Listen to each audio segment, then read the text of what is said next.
بسم اللہ الرحمن الرحیم۔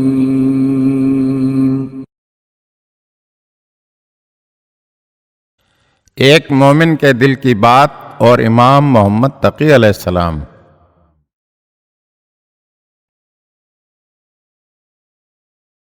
محمد ابن سہل قمی کہتے ہیں کہ ایک مرتبہ میں مکہ مکرمہ کے سفر کے دوران مدینہ منورہ پہنچا تو امام محمد تقی الجواد کی خدمت اقدس میں حاضر ہوا۔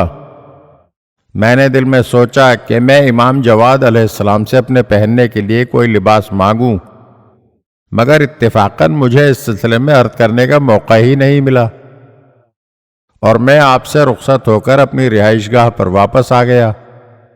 پھر میں نے سوچا کہ آپ کی خدمت میں خط لکھوں اور لباس کے بارے میں تحریر کر دوں۔ میں نے خط لکھ لیا، مگر بھیجتے وقت تذبذب کا شکار ہو گیا، تو میں نے 2 رکعت نماز پڑھ کر خط بھیجنے کے بارے میں استخارہ کیا، جو منع آ گیا، جس کی وجہ سے وہ خط میں نے آپ کی خدمت میں نہیں بھیجا، اور میں مدینہ منورہ سے اپنے وطن کے لیے روانہ ہو گیا۔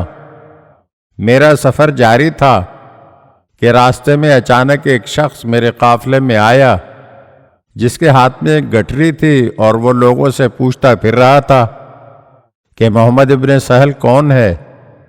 کسی نے اسے میرے بارے میں بتایا تو وہ میرے پاس چلا آیا، اور وہ گٹھری مجھے دے کر کہنے لگا کہ تمہارے مولا نے یہ کپڑے تمہارے لیے بھیجے ہیں۔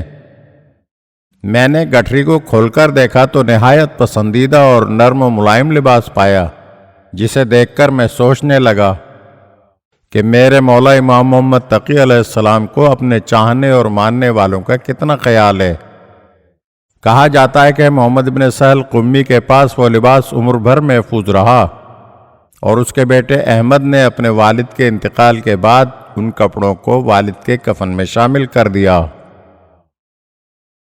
اگر آپ ہمارے چینل کی نئی ویڈیوز دیکھنا چاہتے ہیں تو ہمارے چینل کو سبسکرائب کریں اور گھنٹی کے بٹن کو دبائیے تاکہ ہر آنے والی ویڈیو آپ کو جلد موصول ہو سکے، اور ہاں، لائک اور شیئر ضرور کیجیے اور اپنے قیمتی کمنٹ سے ہمیں آگاہ کیجیے۔ شکریہ۔